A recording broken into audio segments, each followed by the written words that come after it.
অসমৰ মাটিৰ ওপৰত মাত্ৰ মামা মামী আৰু আদানী আৰু আম্বানীৰে দখল আছে। আমি বাৰম্বাৰ অমানৱীয় এই কাৰ্যসূচী কংগ্ৰেছ দলৰ পৰা আমি গৰিহণা দিছোঁ।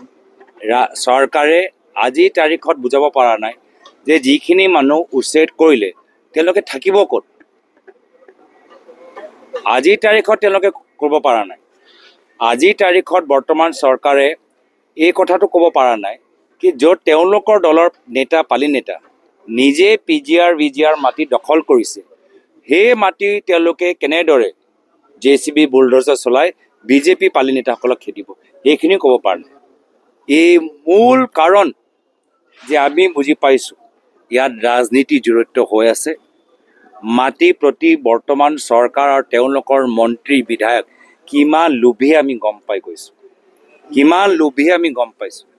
আৰু এই অসমৰ মাটি তেওঁলোকে কেনেদৰে দুখীয়া জনসাধাৰণৰ পৰা লৈ আদানীক সন্তুষ্ট কৰি মুখ্যমন্ত্ৰী নিজৰ গাদী সুৰক্ষা কৰিবলৈ বিচাৰে, সেই উদ্দেশ্যেও ৰাইজে বুজি পাই গৈছে।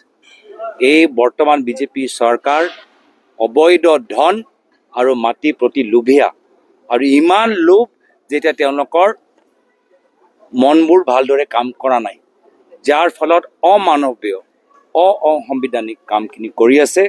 নিজৰ দায়িত্ব তেওঁলোকে পাহৰি গৈছে।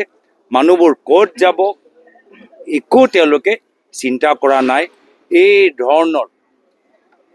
ধৰণৰ নিষ্ঠুৰ চৰকাৰৰ বিৰুদ্ধে অসমৰ জনসাধাৰণ একত্ৰিত হৈছে।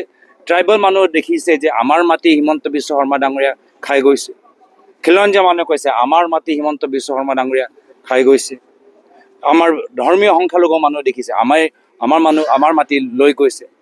ভাষিক সংখ্যালঘুৱে কৈছে আমাৰ ওচৰত ভূমি পট্টাই নাই।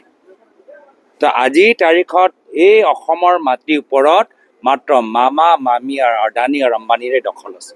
অসমৰ ধৰ্মীয় সংখ্যালঘু মানুহে হওক, ভাষিক সংখ্যালঘু মানুহে হওক, বিভিন্ন জনগোষ্ঠী জনজাতিয়ে হওক বা খিলঞ্জীয়া মানুহে হওক, আজি তেওঁলোকৰ নিজৰ মাটি নিৰাপত্তাটো নাই। আৰু এই মাটি নিৰাপত্তা দিবলৈ কংগ্ৰেছ দল পৰৱৰ্তী দিনত আন্দোলন কৰিব।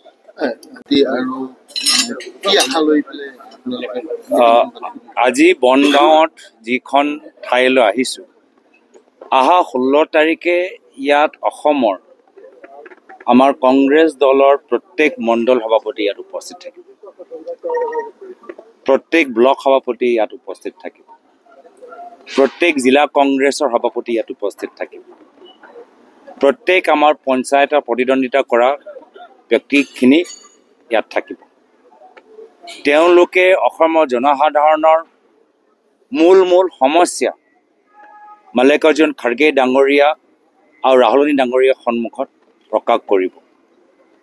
আৰু মই আশা কৰোঁ বা মই নিশ্চিত যে সেইদিনা মাল্লিকাৰ্জুন খাৰ্গে ডাঙৰীয়া, ৰাহুল গান্ধী ডাঙৰীয়া নিজৰ বক্তৃতাত যি সাহস আমাৰ দলৰ কৰ্মীখিনি দিব, সেই সাহস, সেই উৎসাহ বাৰ্তা আমাৰ কৰ্মীখিনি অসমৰ প্ৰত্যেক গাঁও পঞ্চায়তত লৈ যাবলৈ সক্ষম হয়।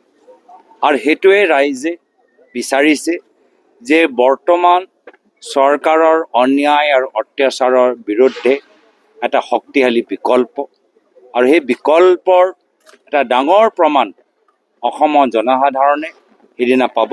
আৰু তাৰ পিছদিনাও, তাৰ পৰৱৰ্তী দিনত যেতিয়া আমাৰ কৰ্মীখিনি ৰাহুল গান্ধী ডাঙৰীয়া, মাল্লিকাৰ্জুন খাৰ্গে ডাঙৰীয়াৰ নিৰ্দেশখিনি যেতিয়া পৰৱৰ্তী দিনত নিজৰ গাঁও পঞ্চায়তত যেতিয়া ৰূপায়ণ কৰিব তেওঁলোকৰ পৰামৰ্শখিনি, তেতিয়া আপোনালোকে দেখা পাব যে চাৰিওফালে অসমৰ জনসাধাৰণৰ মাজত এটা নতুন উদ্যম সৃষ্টি হ'ব। আৰু বৰ্তমান চৰকাৰৰ অপশাসনৰ বিৰুদ্ধে মাত মাতিবলৈ এটা সুযোগ তেওঁলোকে পাব। তেওঁলোকে কিয় ক'লে তেওঁলোকেহে জানে। যিসকলৰ মাটি উচ্ছেদ হৈছে এইটো তেওঁলোকৰ দাবী নহয়, জনসাধাৰণে এইখিনি কথা কোৱা নাই। তেওঁ কি ৰাজনৈতিক উদ্দেশ্যেৰে এইখিনি কথা ক'লে তেওঁকহে মই ভাবোঁ স্পষ্টীকৰণ দিয়াটো উচিত। হয়তো অসমৰ জনসাধাৰণৰ দাবী নহয়, এইটো তেওঁলোকৰ বিশেষভাৱে ব্যক্তিগত দাবী। ইয়াত কি ৰাজনৈতিকভাৱে কাক তেওঁলোকে সহায় কৰিবলৈ বিচাৰিছে, এইটো ৰাইজে তেওঁলোকৰ পৰা স্পষ্টীকৰণ বিচৰাটো উচিত হ'ব।